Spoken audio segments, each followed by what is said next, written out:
Thank you. Well, Thanksgiving. We're having our family Thanksgiving on Friday this year, which would have been unthinkable when I was a kid. Like having church on Monday instead of Sunday. It just wasn't done. But our son Spencer is at the firehouse this Thursday and is responsible for the most important thing to us, that is our granddaughter. So we moved Thanksgiving to Friday to family dinner, even though it says in the Bible that Thanksgiving should be held on Thursday. At least that's what my Aunt Doris always told us, and she was always reading the Bible and quoting from it, so I'm inclined to believe her, even though I have not seen that verse myself. But every Thanksgiving when we were little, we would go to her house in Vincennes. It was always assumed, never discussed. That's just where we went. My Aunt Doris used Thanksgiving as a lever for home improvements. Her husband, Pete, never wanted to leave home even for a day, so would announce in early November that they would be hosting Thanksgiving, and my Aunt Doris would say, "Are you crazy? Do you expect me to have people in this house with this ratty old carpet? We need new carpet before I let anyone in this house."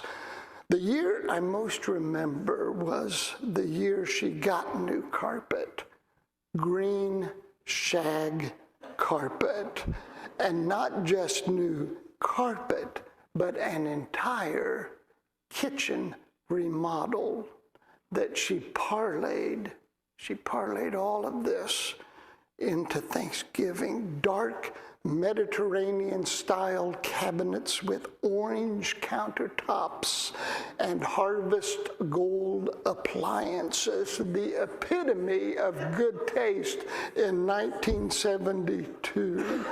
But I remember the year with the new carpet best because Aunt Doris wanted to make sure we knew it was new when we entered her home. "Take your shoes off," she said. "I don't want my new carpet to get dirty." Shoes off in the house. This was unheard of, especially among my Illinois relatives who slept in their shoes after a house fire in the early 1950s, which found them standing in the snow in bare feet.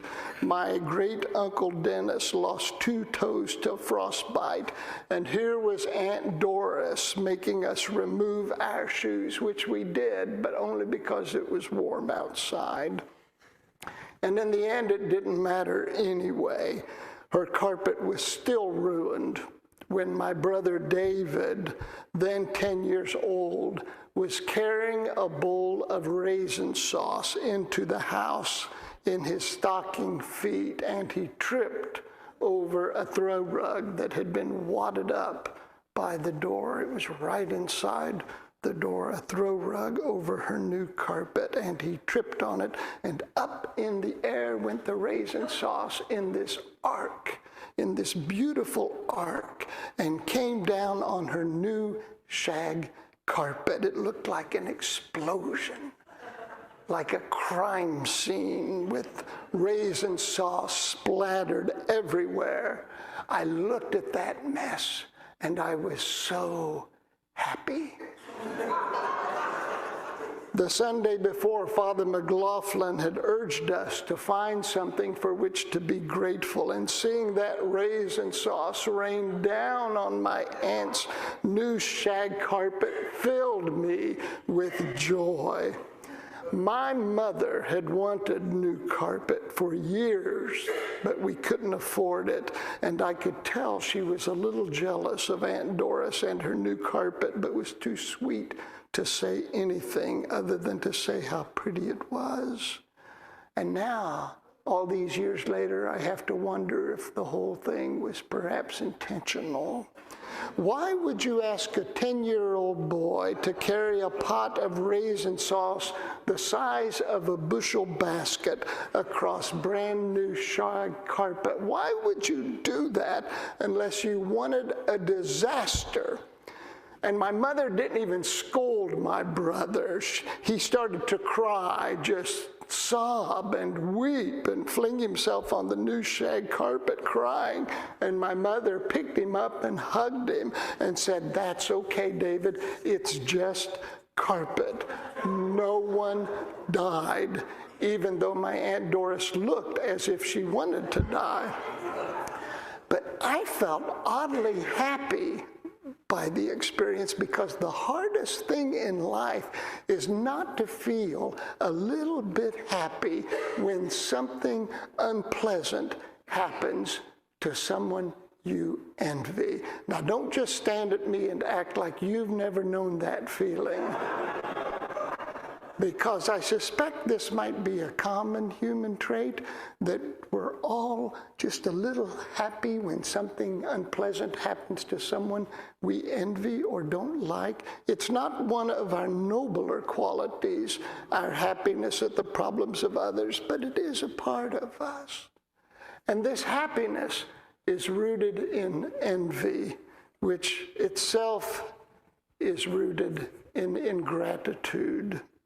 A failure to appreciate what we have, a lingering, festering belief that we deserve more or better. I know about this because envy is a lifelong struggle for me. I may not be an expert in Greek and Hebrew or ancient Palestine, but there are few people alive today who are as well versed in envy as me. So I hope you will listen what I have to say today. You are looking at an expert. These past several weeks we've been talking about depression and the habits we can cultivate to elevate and enrich our lives. Once again, I'll say the first step in combating depression is to see your doctor in order to address the biological causes of depression. And while on medication, your life will lack the numbing valleys, thank God, that you once experienced. But the downside is it might also lack the exhilarating highs. Those moments require the cultivation of certain habits. So we've spoken about the importance of facing reality, of encouraging the habit of optimism, and last week we spoke about developing and nurturing our friendships and our relationships. Today I want to talk about the power of gratitude. The power of gratitude and being grateful for our lives, so we do not waste our lives in jealousy and envy, because it is impossible to be simultaneously envious and also grateful. It is impossible to be simultaneously envious and also grateful. For the moment we envy someone else, we think only of what we don't have instead of what we do have, which leads always and invariably to disappointment and depression and never satisfaction and joy. I remember when Joanne and I bought our house we live in now. We had, up until then, lived in rental homes and parsonages for the first 14 years of our married life. And these were not houses we would otherwise have chosen to live in, but that's the way it was back in the dark ages. You slept in any cave you could find. When we could finally afford our own home, the house we live in now, we were so excited. And I remember our first night there, we walked around all the rooms, upstairs and downstairs and in the basement, and walked around the yard, and we were so excited. We were just pinching ourselves. Can you believe this is our home? We couldn't believe it. Can you believe we had these rooms? And they were mostly empty rooms since we didn't have much furniture, but they were our empty rooms, and it was a wonderful feeling. The next week, The very next weekend, some friends invited us to their new house for dinner, and off we went. And it was a big, gorgeous home. I'd see something and think to myself how nice it would be to have what they had: granite countertops, custom woodwork, a finished basement, a bigger garage, more rooms. And the longer we were there, the shabbier our house felt to me. Just the week before, I had thought our home was the loveliest home ever. And a week later, I was wanting more. Driving home, I told Joanne, I think I want to make some improvements to our house. She said, our house is fine. What were you thinking? And I thought of the most beautiful homes I'd ever seen. And I told her, I want green shag carpet. And she said no, and that's how we ended up with hardwood floors. But all these years later, I still remember that envy and its effect on me.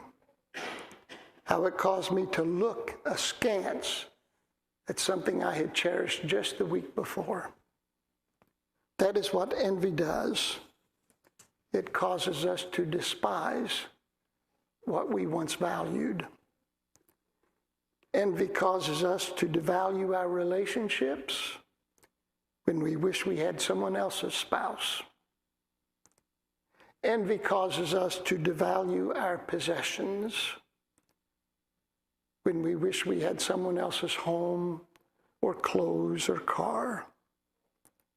Envy causes us to devalue our vocations when we wish we had someone else's job or career.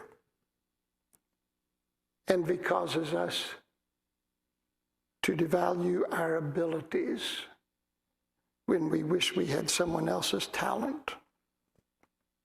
It will cause us to devalue our accomplishments when we wish we had someone else's success.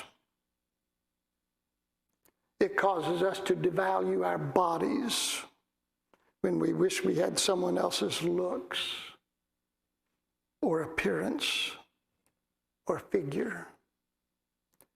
Worst of all, because envy tells us what we are and what we have is not enough, envy robs us of gratitude and happiness. This is why envy is the thief of joy. The thief of joy. Envy whispers in our ears that there is not enough sun for everyone, so makes us see shadows where once we saw light.